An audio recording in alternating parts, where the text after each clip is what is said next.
پہلا سوال ہے رمضان اور زکوٰۃ کا کیا تعلق ہے. خوب سمجھ لو, رمضان کا زکوٰۃ سے براہ راست کوئی تعلق نہیں ہے.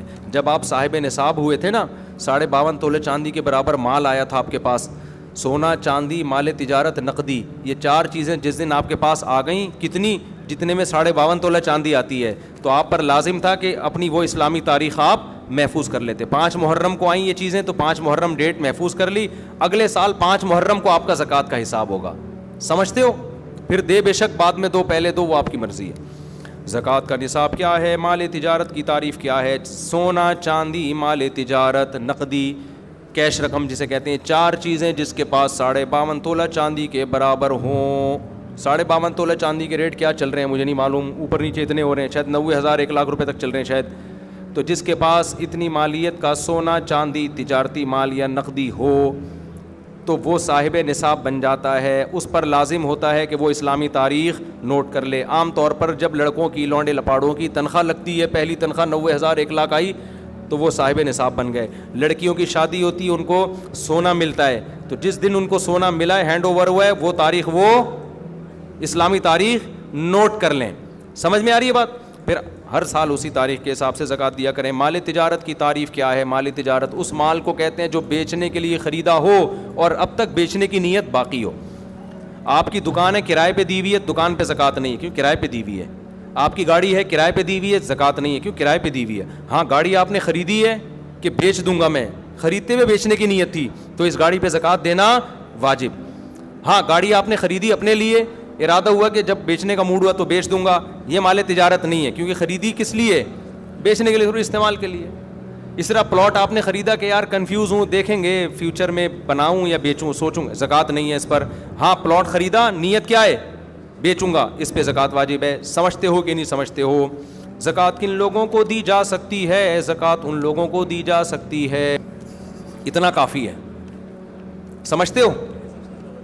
غریبوں, غریب ہونے کے لیے کیا ہے کہ 5 چیزیں, 4 چیزیں تو وہی جو زکوٰۃ والی ہیں, سونا, چاندی, مال تجارت اور کیش, اور 5ویں چیز ہے ضرورت سے زائد سامان. ایک آدمی کے پاس ضرورت سے زائد سامان ہے, ضرورت سے زائد سامان اس کو کہتے ہیں پورے سال استعمال ہی نہیں ہو رہا. گھر میں ڈنر سیٹ پڑا ہوا ہے, پورا سال استعمال نہیں ہوتا. پلاٹ پڑا ہوا ہے, نہ رینٹ پہ دیا ہوا ہے, نہ کھیتی باڑی کر رہا ہے, اور نہ خود رہتا ہے اس میں, تو وہ پراپرٹی بھی ضرورت سے زائد ہے, اس میں پورا سال گزرنا بھی ضروری نہیں ہے. تو جس کے پاس اس طرح کی پراپرٹی ہو جو استعمال میں نہ آتی ہو, یا سونا, چاندی, مال تجارت اور نقدی اس کے پاس 52.5 تولہ چاندی کے برابر ہو, یا 5 چیزوں کا مجموعہ 52.5 تولہ چاندی کے برابر ہو, تو ایسے آدمی کو زکوٰۃ دینا جائز نہیں ہے. سمجھتے ہو کہ نہیں سمجھتے؟ اتنا پوچھ لیا کرو بھائی, تمہارے پاس کوئی ایسی پراپرٹی تو نہیں ہے جو استعمال میں نہ آتی ہو, اتنا پوچھ لیا کرو. پورا نصاب پیش کرو گے تو پاگل ہو جائے گا نا, وہ کہے گا تو زکوٰۃ نہیں دے بھائی, میرے حساب نہیں ہو رہا مجھ سے. میں جب کسی کو زکوٰۃ دیتا ہوں تو اتنا پوچھ لیتا ہوں, یار تمہارے پاس سونا وونا تو نہیں ہے؟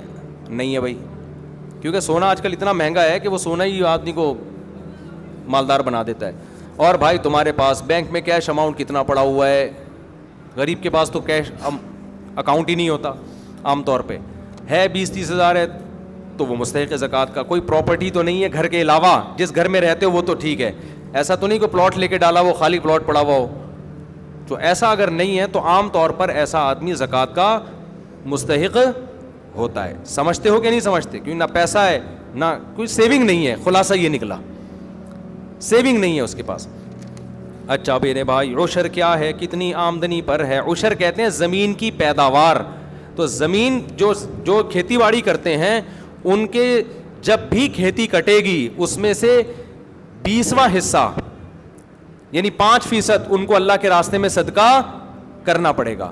اور اگر وہ بارش کے پانی سے زمین سیراب ہوتی ہے, ٹیوب ویل یا نہر کا پانی نہیں ہے, بارش کا پانی ہے, تو پھر 10% اللہ کے راستے میں خرچ کرنا پڑے گا. اس میں سال کا نصاب ضروری نہیں ہے. ابے کیا ہو گیا تم لوگ ایسے مجھے دیکھ رہے ہیں جیسے کچھ بھی سمجھ میں نہیں آ رہا.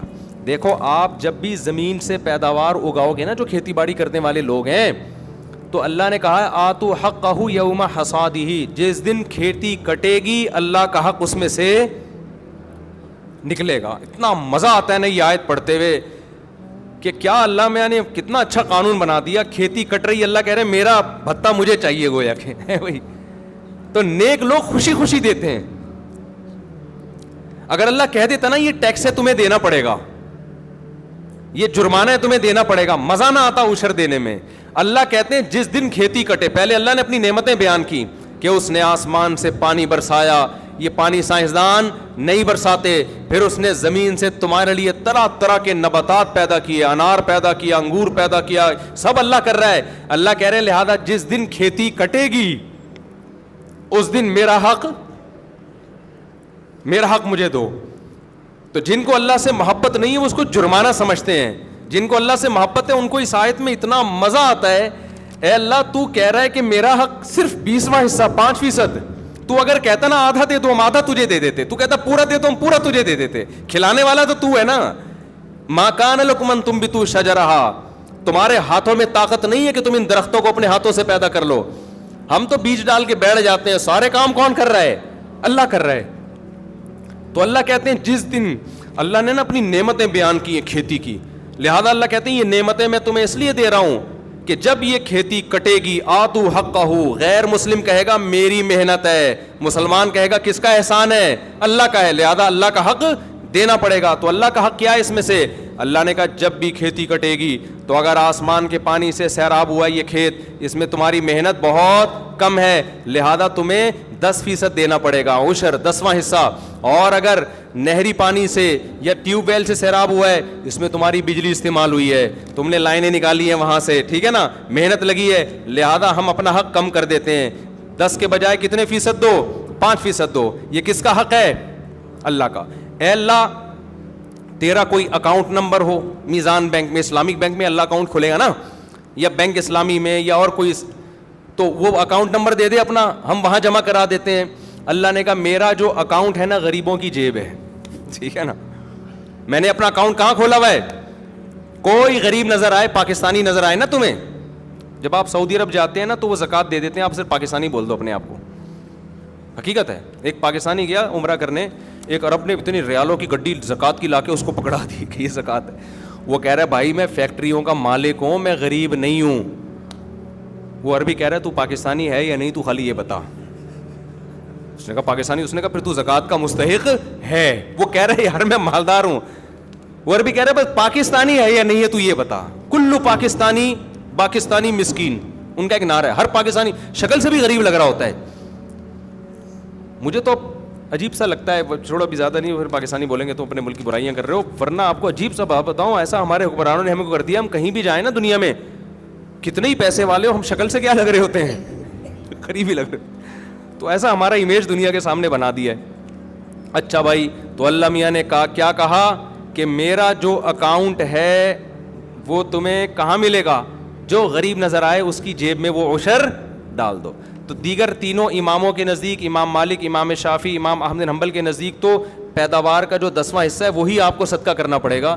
امام ابو حنیفہ کے نزدیک یہ اجازت ہے کہ یا تو اس میں سے 10واں حصہ دے دو یا اس 10ویں حصے کی قیمت دے دو, بلکہ قیمت دینا ان کی نظر میں زیادہ بہتر ہے. سمجھتے ہو؟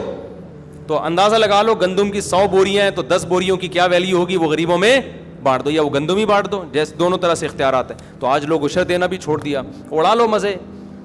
اور کمال کی بات یہ کہ جتنا اللہ کی راہ میں دو گے اللہ اس کو واپس بھی دے دیتا ہے. تو یہ جو کنجوس لوگ ہوتے ہیں نا جو عشر نہیں دیتے, یہ دنیا کے بھی خسارے میں اور آخرت کے بھی خسارے میں. تو اتنا مزہ آتا ہے زکوٰۃ نکالنے میں, مزہ آتا ہے. ہمارے شیخ حضرت مفتی رشید احمد صاحب رحمۃ اللہ علیہ نے ارادہ کیا اپنا سارا مال صدقہ کر دیں, پھر ضرورت کا رکھیں. حضرت فرماتے ہیں لیکن میں نے یہ سوچ کے نہیں کیا کہ پھر زکوٰۃ نہیں واجب ہوگی مجھ پر, زکوٰۃ دینے کا اپنا مزہ ہے. نہیں یاری بات. تو حضرت اس لیے مالدار رہنا پسند کیا کہ میں زکوٰۃ نکالا کروں, زکوٰۃ کا اپنا مزہ ہے بھائی. ابے نہیں یاری سمجھ میں رہنے دو میرے بھائی. کچھ چیزیں ایسی ہوتی ہیں کہ اللہ سے محبت ہوگی تو وہ مزہ آتا ہے ان چیزوں میں. تو عشر کا, زکوٰۃ کا, رشتہ داروں پہ خرچ کرنے کا, کیونکہ آپ جو رشتہ دار کو دے رہے ہیں, اللہ کہتے ہیں رشتے کو تھوڑی دے رہے ہو, دے کس کو رہے ہو؟ مجھے دے رہے ہو تم. یہ تو میرا وکیل بن کے قبضہ کر رہا ہے, دے کس کو رہے ہو؟ تو اللہ کو دینے میں کوئی سیٹھ کروڑ پتی ہو غریب آدمی سے قرضہ مانگے تو غریب تو سارا کچھ لا کے اس کے قدموں میں ڈال دے گا, کہے گا یار تو اتنا مالدار ہو کے مجھ سے پیسے مانگ رہا ہے, اس سے بڑی میری عزت کیا ہو سکتی ہے. کیونکہ اس کو پتہ ہی ہے وہ ایسے ہی مانگ رہا ہے, یہ تو اس کے پاس تو بہت ہے, یہ تو مانگ کے صرف یہ دکھانا چاہ رہا ہے کہ تو مجھ پہ خرچ کرتا ہے, لہذا یہ اور مجھ پہ الٹا خرچ کرے گا. اور جو اللہ والے لوگ ہیں ان کو اس سے بھی غرض نہیں ہوتی کہ اللہ ہمیں واپس دے. سمجھتے ہو نا, ان کو اس سے نہیں ہوتی کہ ہم صدقہ اس لیے کر رہے ہیں کہ اللہ ہمیں ریٹرن کرے. وہ کہتے ہیں اللہ نہ بھی کرے نا, ہمیں تو اسی میں بڑا مزہ ہے کہ اللہ ہم سے مانگ رہا ہے. تو عشر اور زکوٰۃ اور صدقات و خیرات دل کی خوشی سے کیا کرو کہ اللہ کا احسان ہے ہمارے اوپر کہ اس نے ہمیں صدقات و خیرات کا حکم دیا, کنجوس نہیں بنایا ہمیں, ورنہ گھسیٹتے رہتے ادھر سے بھی آ جائے, ادھر سے بھی آ جائے, ادھر سے بھی آ جائے, ادھر سے بھی آ جائے. حدیث میں آتا ہے اوپر والا ہاتھ اللہ کو نیچے والے ہاتھ سے پسند ہے. غیرت پتہ نہیں کتنے لوگوں کو اب آئے گی اتنا کچھ سننے کے بعد. اگر کوئی باہر ملک میں کام کرتا ہو تو وہ پاکستانی کرنسی میں زکوٰۃ ادا کر سکتا ہے, لیکن جس ملک میں رہتا ہے اس ملک کا ریٹ لگائے گا. ڈنڈی نہیں مارے, رہتا وہاں ہے اور یہاں کے قیمت لگا رہا ہے, یہ بیمانٹی ہوگی. بے ایمانی کو بچپن میں ہم کہتے تھے بیمانٹی. پتہ نہیں یہ کراچی کے بچپن کے لوگ یہاں موجود ہیں یا نہیں, کہتے ہیں نا بیمانٹی کر رہا ہے, بیمانٹی. وہ بے ایمانی سے بیمانٹی بن گیا تو وہیں کی ویلیو لگائے گا. زکوٰۃ دینے کے لیے کس حد تک مستحق کی تحقیق کرنا ضروری ہے؟ کچھ نہ کچھ تحقیق تو ضروری ہے. اتنا نہیں کہ آپ اس کے گھر میں گھس کے اس کے فریج میں گھسیں اور اس کے بستروں کے نیچے گھس کے گدوں کے نیچے چیک کریں گے, یہاں تو نہیں چھپایا ہوا. اتنی تحقیق کہ ہم مکلف نہیں ہیں. سب سے پہلے یہ تحقیق کیا کرو پاکستانی ہے یا نہیں ہے. پاکستانی ہے تو 99% امکان ہے کہ زکوٰۃ کا مستحق ہے, اتنا کافی ہے. 1% کے لیے پھر یہ ہے کہ آپ یہ دیکھ لو کہ اس سے 2-4 سوال پوچھ لو, بھائی تمہارے پاس گولڈ تو نہیں ہے, بھائی کوئی پراپرٹی تو نہیں ہے اضافی. اچھا بیوی کے پاس اگر سونا ہے تو شوہر کا نہیں کہلائے گا, وہ بیوی کا کہلائے گا, اس سے شوہر کا پھر بھی غریب ہونا ثابت ہوگا. سمجھتے ہو؟ تو ان کو دیا جا سکتا ہے جو اس طرح کی تحقیق کر لو. کوشش کرو زیادہ سے زیادہ مستحق کو دو نا. کتنے لوگ ہیں کھانے کو روٹی نہیں ہے. میرے پاس ایک صاحب آئے کہ میں زکوٰۃ کا مستحق ہوں, ایجوکیشن کے لیے پیسہ چاہیے.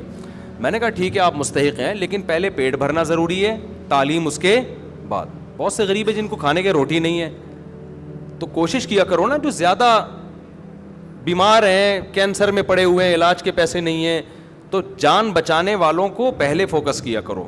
سمجھتے ہو؟ اچھا بھائی دینی مدارس کو بھی زکوٰۃ دینی چاہیے جو صحیح کام کر رہے ہیں. میرا ایک بیان ہوا روحانی عاملوں کے خلاف کہ روحانی عامل جو ہے نا دین کے نام پہ اور یہ وظیفوں کے نام پہ نوٹ چھاپتے ہیں. کسی نے نیچے لکھا کہ ایسے بھی تو بہت سے لوگ ہیں جنہوں نے خالی پلاٹوں پہ قبضہ کر کے مسجد بنا لی, مدرسہ بنا لیا اور یتیم بچوں کے نام پہ چندہ کر کے کروڑوں روپے کے مالک بن گئے. ان کے خلاف کیوں بیان نہیں کرتے؟ تو جنہوں نے بھی کمنٹ کیا ان کی خدمت میں عرض ہے کہ ان کے خلاف بھی میں متعدد دفعہ بیان کر چکا ہوں, بلکہ لوگوں کو بتا چکا ہوں کہ پاکستان میں پیسہ کمانے کا, حرام کمانے کا ایک بہترین طریقہ زرداری کو خام میں بلا وجہ بدنام ہو گیا. تو بھائی تو ایک جگہ خریدتا, مسجد بناتا, پلاٹ بناتا اور دبا دب نوٹ چھاپتا. ایسا ہوتا ہے. اس پہ تو ہم 20 دفعہ بول چکے ہیں کہ صرف داڑھی ٹوپی دیکھ کر کبھی کسی پہ اعتماد مت کرو. ایسے لوگ ہیں پیسہ نہیں کما پاتے تھے, انہوں نے کیا کیا, کسی جگہ پہ چندہ کر کے جگہ خرید لی, 4 دیواری کھڑی کر دی, چند ادھار یتیم بچے لے لیے کسی سے کہ بھائی کسی سینٹر سے کہ 1 مہینے کے لیے آپ کے یتیم بچے مجھے ادھار چاہیے. یتیموں کے نام پہ بھی پیسہ ملتا ہے نا, ادھار چاہیے, جب پیسہ آ جائے گا تو یہ واپس کر دوں گا. کرائے پہ بھی ملتے ہیں یتیم بچے چندہ لینے کے لیے. تو آپ نے کیا کیا, چند یتیم بچے لکھ دیے, ان کے ہاتھ میں قرآن پکڑا دیا, وہ قرآن پڑھ رہے ہیں, ہل رہے ہیں, بڑا خوبصورت نورانی ماحول, لوگ آ کے دبا دب پیسہ پھینک رہے ہوتے ہیں. تو میں نہیں کہہ رہا کہ مدارس کے محتمم فراڈی ہوتے ہیں یا علماء معاذ اللہ 2 نمبر ہوتے ہیں یا مولوی 2 نمبر ہوتے ہیں. نہ 2 نمبر لوگ بھی مولویت کے لبادہ اوڑھ لیتے ہیں. 2 نمبر لوگ بھی مدرسے کے ناظم کا لیبل استعمال کر کے لوگوں سے پیسے بٹورتے ہیں. تو کہیں بھی کوئی مدرسہ ہو, آنکھ بند کر کے تعاون نہیں کرنا. آپ نے ریسرچ کرنی ہے, تحقیق کرنی ہے کہ واقعی یہ دین کی خدمت ہو رہی ہے, پیسہ صحیح جگہ استعمال ہو رہا ہے. ایسا تو نہیں کہ ناظم صاحب کے پیٹ میں جا رہا ہو.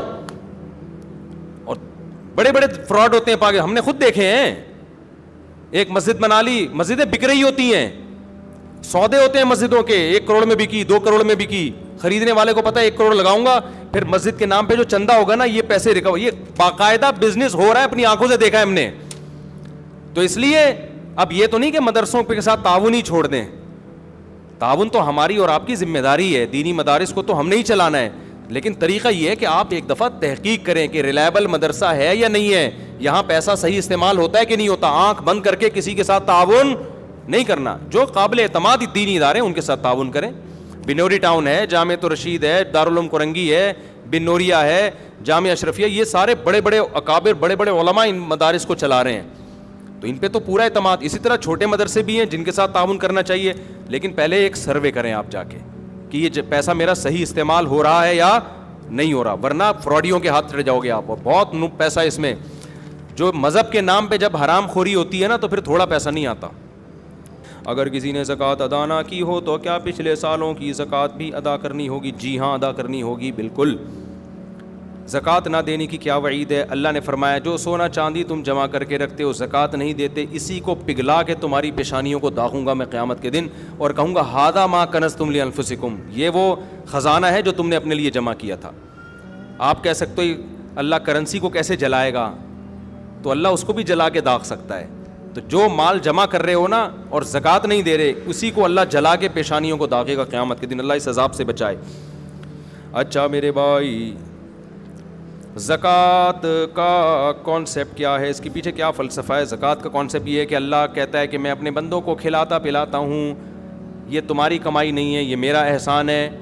تو جب میرا احسان ہے تو جو مجھ پر ایمان لائے گا تو وہ مجھے قرضہ دے گا, اور مجھے قرضہ دینے کا طریقہ ہے میری مخلوق پہ خرچ کر دو. تو جس کا اللہ پہ, اللہ چیک کرتا ہے کہ یہ اوپر کے ایمان کے دعوے ہیں, سچی مچی کا مسلمان ہے یہ, صحیح ہے نا, کیونکہ پیسہ خرچ کرنے کے لیے کمزور ایمان چلتا نہیں ہے. صحیح ایمان ہوگا تو روکھڑا نکلے گا, ورنہ نہیں نکلے گا. ایک کو آپ نے محبت کا دعویٰ کیا اپنی محبوبہ سے, مجھے تم سے بہت محبت ہے, اس نے کہا بہت ہے تو 500 روپے دے دو. تو آپ نے کہا یار یہ 500 روپے تو نہیں میں دے رہا, تو سمجھ جائے گی اوپر سے بولنے پر گورنمنٹ کی طرف سے کوئی پابندی نہیں ہے. تو 500 روپے سے پتہ چلے گا. اگر وہ مانگ لے 1000 روپے تو پھر پتہ چلے گا 1000 والی ہے. تو ریٹ ہوتے ہیں نا, روکھڑے سے پتہ چلتا ہے کہ کتنی محبت ہے. تو اللہ میاں بھی کہتے ہیں کہ میں تم مجھ سے محبت کا دعویٰ کرتے ہو, اس کا روکھڑے سے پتہ چلے گا مجھے خوش کرنے کے لیے پیسہ کتنا خرچ کرتے ہو. صحابہ تو پورے باغ دے دیا کرتے تھے. قرآن میں جب یہ نازل ہوا نا کہ تم نیکی کی حقیقت تک اس وقت تک نہیں پہنچ سکتے جب تک محبوب چیز صدقہ نہ کرو. ابو طلحہ انصاری آئے, انہوں نے عرض کیا یا رسول اللہ میرا پورا باغ صدقہ ہے, مجھے سب سے زیادہ محبوب وہی ہے. تو یہ مستحب ہے, فرض واجب نہیں ہے اتنا صدقہ, لیکن صحابہ نے تو بڑی بڑی آزمائشوں پہ پورے اترے. ہم سے تو اللہ صرف 2.5% مانگ رہا ہے. اچھا بھائی, مقروض پر زکوٰۃ کا کیا حکم ہے؟ صاحب نصاب پہ جتنا قرضہ ہے اس قرضے کو مائنس کرے گا وہ. یہ آپ کے پاس 1 لاکھ روپے پڑے ہوئے ہیں, قرضہ 50,000 کا ہے, تو لاکھ سے 50,000 مائنس کریں گے, پھر 50,000 جو بچے گا تو وہ دیکھا جائے گا کہ نصاب کے برابر ہے یا نہیں. اگر ہے تو زکوٰۃ ہے, نہیں ہے تو زکوٰۃ نہیں ہے. تو قرضے کو مائنس کیا جاتا ہے. اچھا بھائی, اگر کسی نے کمیٹی ڈالی ہوئی ہے تو اس پر, اچھا قرضے میں ایک بات یہ بھی ہے جو انہوں نے سوال پوچھا نہیں ہے. بعض دفعہ آپ پلاٹ خریدتے ہو قسطوں پہ, نیت ہوتی ہے بیچنے کی, لیکن قسطوں پہ خریدتے ہو. اب 1 کروڑ کا قسطوں پہ پلاٹ خریدا اور آج پلاٹ کی ویلیو ہے 1.5 کروڑ. اب لوگ پریشان ہوتے ہیں کہ یہ جو ہم نے 1 کروڑ دینی ہے یہ مائنس کرنا ہے کہ نہیں کرنا. تو خوب سمجھ لو, جو قسطیں اس سال آپ نے دینی ہیں, یعنی جب زکوٰۃ واجب ہوئی ہے اس سے اگلے سال والی تاریخ کے اندر جو قسطیں دینی ہیں ان کو اس پلاٹ کی قیمت سے مائنس کیا جائے گا. جو 1 سال کے بعد دینی ہے ان کو پلاٹ کی قسطوں سے مائنس نہیں کیا جائے گا. سمجھتے ہو؟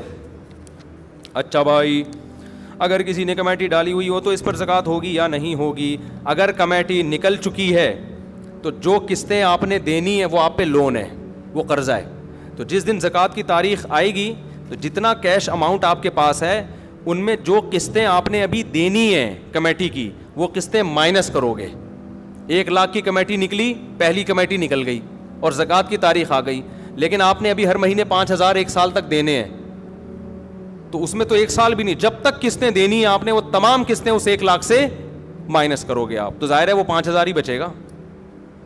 اور اگر کمیٹی آپ کی آخر میں نکلی ہے تو اب چونکہ آپ کے اوپر قسطیں باقی بچی نہیں ہیں تو اب آپ کچھ بھی مائنس نہیں کریں گے. تو جتنی قسطیں باقی رہ گئی ہیں وہ کمیٹی کے پیسوں سے مائنس کر کے زکوٰۃ نکالی جائے گی, اور اگر قسطیں باقی نہیں رہی ہیں تو پھر پورے پیسوں پہ زکوٰۃ دینی پڑے گی. سمجھتے ہو کہ نہیں سمجھتے؟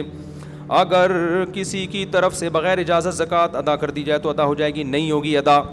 شوہر نے بیوی کی زکوٰۃ بغیر بتائے دے دی تو زکوٰۃ ادا نہیں ہوگی, دوبارہ دینی پڑے گی. ہاں بیوی کو بتا دیا, اس کی پرمیشن لے لی, اس کی اطلاع میں آ گیا, پھر دے دی تو زکوٰۃ ادا ہو جائے گی. تو کسی کی طرف سے زکوٰۃ کے لیے اس کو بتانا, اس سے پرمیشن لینا ضروری ہے.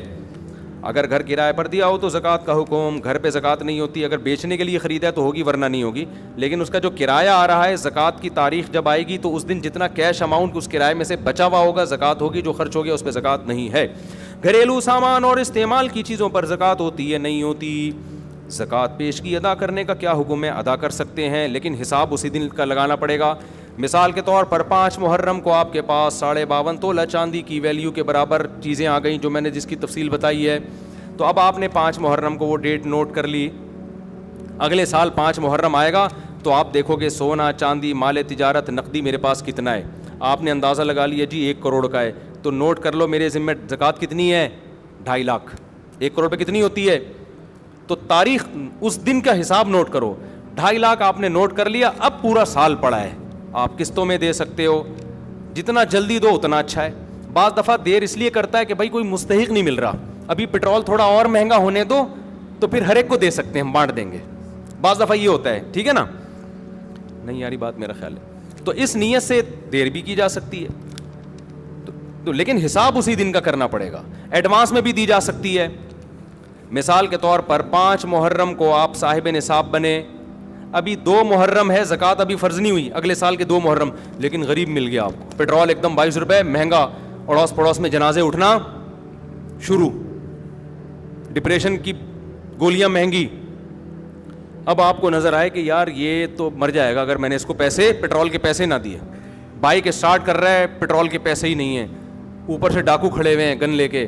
یہی ہوتا ہے نا, ڈاکوؤں کے پاس پتہ نہیں کہاں سے پیسہ آ رہا ہے, بندوق کے پیسے بھی ہیں, گولیوں کے پیسے بھی ہیں, کھانے پینے کے پیسے بھی ہیں. خیر, تو آپ نے کیا کیا یار, 5 محرم تک تو آدھی پبلک مر چکی ہوگی, مجھے تو لگ رہا ہے واقعی مر چکی ہوگی اگلے 5 محرم سے پہلے جو حالات چل رہے ہیں. تو آپ نے کیا کیا, آپ نے لم سم اندازے سے زکوٰۃ نکال دی کہ حساب میں 5 محرم کو کروں گا, لیکن یہ غریب 5 محرم تک مر چکا ہوگا, لہذا یہ لے بھائی میری طرف سے یہ پٹرول. وہ ایک ٹک ٹاکر آیا کرتا تھا, بڑے مزاحیہ کلپ بناتے, ایک دن اس کا کلپ سامنے آ گیا, بڑی ہنسی آئی. پٹرول بہت مہنگا ہوا نا, تو کسی نے بتایا کہ اس کا کوئی دوست بائک لے کر آیا ہے, تو بائک لے کر آیا تو اس نے کہا کہ میں تجھے ایک ایسا گفٹ دوں گا تو یاد رکھے گا. تو لاکر کھولا, اس کے اندر ایک اور لاکر سے جا کے نا اتنا سا پٹرول چھپا کے رکھا ہوا تھا, وہ رومال سے ایسے کر کے ٹپکایا ہے. اس نے سلیوٹ کیا اپنے بھائی کو, یار تیری عظمت کو سلام. تو پٹرول یہ ہونے والا ہے, ابھی سے نا ڈھکنوں میں محفوظ رکھ لیں آپ لوگ, سونگھنے کے لیے کم از کم ہمیں فیوچر میں پٹرول مل جائے. تو آپ نے ایڈوانس میں زکوٰۃ دے دی تو ٹھیک ہے, لیکن آپ نوٹ کر لیں کتنی دے دی ہے میں نے. 5 محرم کو آپ اندازہ لگائیں کہ بنتی کتنی ہے, اگر وہ زکوٰۃ میں نہ نکالتا وہ بھی شامل کر کے اندازہ لگائیں. تو اگر زیادہ دے دی ہے تو غریبی ہو گئی, واپس نہیں لے سکتے کہ آپ جائیں یار میں نے وہ اصل میں ایکچولی بنتی تو 2.5 لاکھ تھی, میں نے غلطی سے 3 دے دی ہے, 50 واپس کر دو, واپس نہیں لے سکتے. اب آپ وہ 50 کیا ہو گئی, غریبی. اور اگر کم دی ہے تو جتنی کم ہے وہ نکال دو. سمجھتے ہو؟ اچھا, زکوٰۃ ایک ہی آدمی کو اتنی زیادہ دے دینا کہ وہ مالدار بن جائے, یہ ناپسندیدہ ہے. زکوٰۃ تو ادا ہو جائے گی, لیکن یہ کیا ہے, کیونکہ زکوٰۃ کا مقصد غریبوں کو مالدار بنانا نہیں ہے, غریب کی حاجت پوری کرنا ہے. ایک ہی آدمی کو اٹھا کے 1 کروڑ دے دی, وہ لینڈ کروزر میں گھوم رہا ہے اور ادھر بھوکے مر رہے ہیں لوگ, تو اتنی دو کہ اسٹیبل ہو جائے وہ.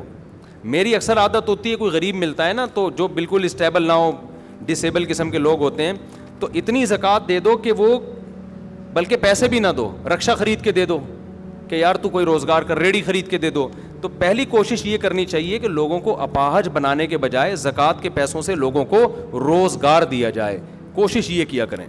اچھا بھائی یہ ہو گیا. اور کوئی زکوٰۃ سے متعلق سوال ہو تو پوچھ لیں تاکہ یہ ٹاپک ختم ہو جائے.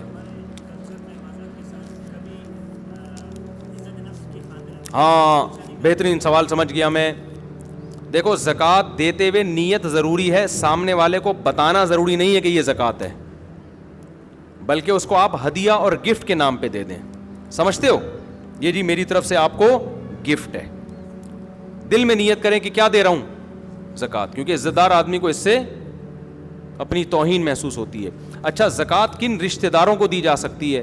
ابا کو, اماں کو نہیں دی جا سکتی, دادی دادا نانا نانی کو نہیں دی جا سکتی, بیٹا پوتا بیٹی پوتی نواسی نواسے ان کو زکوٰۃ نہیں دی جا سکتی. یعنی جن کی آپ اولاد ہو یا جو آپ کی اولادیں ہیں ان کو آپ زکوٰۃ نہیں دے سکتے. شوہر بیوی کو, بیوی شوہر کو زکوٰۃ نہیں دے سکتی. ان کے علاوہ جتنے بھی رشتے ہیں سب کو زکوٰۃ دے سکتے ہیں. بہن بھائیوں کو بھی دیا جا سکتا ہے, بھانجا بھتیجی کو بھی دیا جا سکتا ہے, ساس سسر کو بھی دی جا سکتی ہے, چچا ماموں کو بھی دی جا سکتی ہے, کزنوں کو بھی دی جا سکتی ہے, تمام رشتہ داروں کو دی جا سکتی ہے. ابا اماں, کیونکہ وجہ اس کی ہے کہ ان کی تو ویسے ہی آپ کے ذمہ ہے نا کفالت. اچھا, زکوٰۃ ملازمین کی تنخواہوں میں نہیں دی جا سکتی. آپ کے ملازم کی تنخواہ 1 لاکھ بنتی تھی, آپ نے کہا زکوٰۃ کا مستحق چلو اس دفعہ یہی پہنا دو, ایسا نہیں ہو سکتا. زکوٰۃ آپ کو الگ سے دینی پڑے گی. زکوٰۃ کسی کی اجرت میں نہیں دی جا سکتی. اور زکوٰۃ میں غریب کو مالک بنانا یا اس کے نمائندے کو مالک کو ہینڈ اوور کرنا ضروری ہے. جیسے آپ نے کسی کے علاج پہ زکوٰۃ خرچ کرنی ہے نا, تو اب شریعت کہتی ہے اس مریض کو مالک بناؤ. اگر وہ مریض بے ہوش ہے, نہ کومے میں گیا ہوا ہے, اس کا دماغ ہی کام نہیں کر رہا, تو اس کا جو بھی متولی ہے, باپ ہے جیسے, تو اس کو بھی مالک بنا دیں گے تو ہو جائے گی. لیکن اگر وہ ہوش و حواس میں ہے, دماغ کام کر رہا ہے, تو اس کو ہینڈ اوور کرنا پڑے گا, پھر وہ دوائیں خریدے. اب یہ کام مشکل ہوتا ہے, تو اس کا طریقہ یہ ہوتا ہے کہ اس مسکین سے, غریب سے, جو بھی پیشنٹ ہے, اس سے یہ اجازت لے لی جائے کہ بھائی آپ اپنا کسی کو یا اس ہسپتال کو نمائندہ بنا دو, وکیل بنا دو. ہم آپ کو جو پیسے دیں گے تو آپ کی اجازت سے اس ہاسپٹل کو دیں گے ہم. تو جب ہاسپٹل کو ہینڈ اوور کرو گے تو وکیل کا قبضہ موکل ہی کا قبضہ کہلاتا ہے. نہیں یاری بات. بھائی میں نے ایک بندہ بھیجا نا کہ یار تو نے میرا قرضہ دینا ہے تو اس کو دے دے, تو جیسے ہی اس کو دے گا تو قرضہ ہو گیا نا ادا, کیونکہ میرا وکیل ہے, تو وکیل کا قبضہ موکل کا قبضہ ہوتا ہے. وکیل بنتا ہے پرمیشن سے, خود بخود آپ کسی کو وکیل نہیں بنا سکتے. تو ہسپتال, بعض ہسپتال یہ کرتے ہیں پیشنٹ سے پہلے لکھوا لیتے ہیں کہ آپ ہمیں اجازت دے دیں کہ ہم آپ کی طرف سے زکاتوں پہ قبضہ کریں, تو یہ بھی ٹھیک ہے. ورنہ پیشنٹ کو آپ کہتے ہیں کہ بھائی میں تم یہ نہیں بتائیں کہ میں زکوٰۃ دینا چاہتا ہوں, اسے کہیں بھائی میں تمہارے ساتھ کچھ تعاون کرنا چاہتا ہوں, تو میں جو تمہیں پیسے دینا چاہتا ہوں تم مجھے اجازت دو, میں کس کو دے دوں؟ ہاسپٹل کی انتظامیہ کو دے دوں. وہ اجازت دے دے گا تو پھر آپ زکوٰۃ دے دیں, کیونکہ پھر اسپتال کا قبضہ کس کا قبضہ ہوگا؟ پھر وہ مریضی کا قبضہ سمجھا جائے گا. تو اس طرح وکالت کے ذریعے تو ہو سکتا ہے, بغیر وکالت کے ڈائریکٹ دے دیں گے, یا تعمیر میں لگا دیا, تعمیروں پہ زکاتیں نہیں لگتی, سمجھ رہے ہو, کنسٹرکشن کے کام پہ زکوٰۃ نہیں خرچ ہوتی, مسجدوں کی تعمیر نہیں ہو سکتی, مدرسوں کی تعمیر نہیں ہو سکتی, مالک بنانا ضروری ہے. تنخواہوں میں زکوٰۃ نہیں جا سکتی. کسی غریب بچی کی شادی کرانی ہے, لوگ کہتے ہیں زکوٰۃ, تو بھائی اس کو آپ وہاں بھی یہی ہے, اس بچی کو ہینڈ اوور کرو. پیسہ ہینڈ اوور نہیں کر سکتے, اس بچی سے پرمیشن لو کہ ہم آپ کی پرمیشن سے کھانا وانا کھلا. اول تو بارات کے کھانے اسلام میں ہے نہیں, لیکن مجبوری ہے تو ان کو بتا دو بھائی میں سارا خرچہ آپ کی طرف سے اٹھاؤں گا. تو اٹھاؤں گا نہیں, آپ کا وکیل کون ہے اس کو میں قبضے میں دوں گا. خود آپ وکیل نہیں بن سکتے, جو دینے والا ہے وہ خود وکیل نہیں بن سکتا. آپ کہ ابا کو وکیل بنا دو, جتنا پیسہ اس شادی پہ ہوگا میں آپ کو دینا چاہتا ہوں, تو آپ اجازت دے دو آپ کے ابا کو دے دوں, تو ابا کو دے دیں, وہ پھر جو مرضی کرتے رہیں اس سے بچی کی اجازت سے. تو یہ سارے طریقے ہیں زکوٰۃ کے. اور کوئی کسی نے سوال پوچھنا ہو؟ جی. سید کو زکوٰۃ نہیں دے سکتے, اس کو ویسے صدقہ خیرات کے ساتھ اس کے ساتھ مدد کریں. سید کہتے ہیں جس کے ابا سید ہوں, اماں سید ہونے سے بچہ سید نہیں ہوتا. اسلام میں نسب کہاں سے چلتا ہے؟ جیسے ابا زرداری ہوں تو بیٹا کیا ہوگا؟ زرداری ہوگا. صحیح ہے نا. ابا سید ہوں تو بیٹا کیا ہوگا؟ بڑی گہری بات ہے. تو اسلام میں نسب کہاں سے چلتا ہے؟ ابا سے, کیونکہ ہم لوگ کے ابا ہوتے ہیں. بہت سو کے ابا سے چلتا نہیں ہے کیونکہ ان کے ابا نہیں ہوتے. بہت سو کے قوم ہیں جن کے ابا ہی مارکیٹ سے کیا ہو گئے؟ شارٹ ہو گئے. ہمارے یہاں پیٹرول شارٹ ہو رہا ہے, چینی شارٹ ہو جاتی ہے, شوگر ہے, ہمارے ابا شارٹ نہیں ہوئے. ان ملکوں میں کبھی چینی شارٹ نہیں ہوئی, کبھی پیٹرول شارٹ نہیں ہوا, لیکن شارٹ ہوئی تو ایسی چیز ہوئی کہ اللہ کی پناہ یار, ابا ہی شارٹ ہو گئے. کسی کے ہاں ابا ہوتے ہیں, بھائی آپ تو باہر سے آئے ہیں نا, میں ویڈیو میں نہیں آئیں گے, آپ ڈرے نہیں, یہ تو یورپ سے آئے ہیں. ایسا ہوتا ہے نا کہ ان لوگ کے یہاں کسی کے یہاں ابا ہوتے ہیں, کسی یہاں کے نہیں ہوتے. تو ابھی تو BBC کی رپورٹ ہے, اس میں رپورٹ آئی ہوئی تھی وہی ان مغربی کنٹریز کے بارے میں کہ ابا کا ریشو ختم ہوتا جا رہا ہے. ایسے بچے بہت سارے ہو گئے جن کے ابا ہی نہیں ہیں. ہمارے ایک دوست ہیں بچپن کے, وہ شکار پہ جایا کرتے تھے, بس یہ بتا کے بیان ختم کر رہا ہوں. شکار پہ جاتے تھے تو اپنے والد کو کہتے تھے ابا جی, دادا کو کہتے تھے ابا جی. تو جیسے ہی کوئی شکار نظر آتا وہ کہتے تھے ابا جی ٹھا کرو, یعنی بچہ تھا نا وہ, میرا دوست تھا, بچپن کی بات بتا رہا ہوں. تو اتنی اسپیڈ سے بولتے ابا ہی ٹھا, ابا جی کو بولتے تھے ابئی ٹھا, تو اس بچے کا نام پڑ گیا ابئی ٹھا, وہ ابئی ٹھا آ رہا ہے. ابھی بھی لوگ تھوڑا سا چھیڑتے ہیں بھائی یار یہ وہی نہیں ہے جس کو ابئی ٹھا ابئی ٹھا ابئی ٹھا. تو ابئی ٹھا کا مطلب ایسا لگ رہا ہے جیسے ابئی کو ٹھا کر دیا آپ نے. تو گورے نے کیا کیا, ابئی ٹھا. ابا مارکیٹ سے کیا ہو گئے, ان کے ابا کی بات کر رہا ہوں, یہ جو بیٹھے ہوئے ابا کیا ہو گئے مارکیٹ سے, ٹھا. ابئی کو ٹھا کر دیا. وہ تو کہہ رہا تھا بچہ کہ ابئی وہ ٹھا یعنی مارو اس کو. گورے نے ابا کو ہی اٹھا کے ٹھا کر کے اپنی سوسائٹی سے نکال دیا. اس لیے میں بار بار کہتا ہوں, ہم جب کسی سے ابا کی خیریت پوچھتے ہیں تو ہم پوچھتے ہیں آپ کے ابا خیریت سے ہیں, وہ کہتے ہیں ہاں ہیں یا نہیں ہیں. لیکن گورے سے آپ کو 2 سوال پوچھنے پڑیں گے. پہلا سوال, آپ کے ابا ہیں, وہ کہے گا ہاں ہیں. پھر آپ پوچھیں گے اچھا خیریت سے ہیں یا نہیں. تھوڑا سا جملہ بڑھانا پڑتا ہے وہاں, یہ ایک ٹینشن ہے تھوڑی سی. تو جب آپ جائیں تو یہ 2 جملے یاد کر کے, ایسے ڈائریکٹ نہ پوچھ لے کہ آپ کے ابا خیریت سے ہیں. وہ کہے گا پہلے یہ تو پوچھو ہے بھی کہ نہیں ہے, اس کے بعد وہ بتائے گا. خیر یہ کہاں سے کہاں بات چلی گئی. تو زکوٰۃ کے مسائل تھے, ٹھیک ہے نا. ابا سید ہو تو بیٹا کیا ہوگا, سید, اس کو زکوٰۃ نہیں. میاں بیوی کے شوہر سید ہے تو بیوی سید نہیں ہوگی, پھر بیوی کو زکوٰۃ دے سکتے ہیں. سبحانک اللہم و بحمدک نشہد ان لا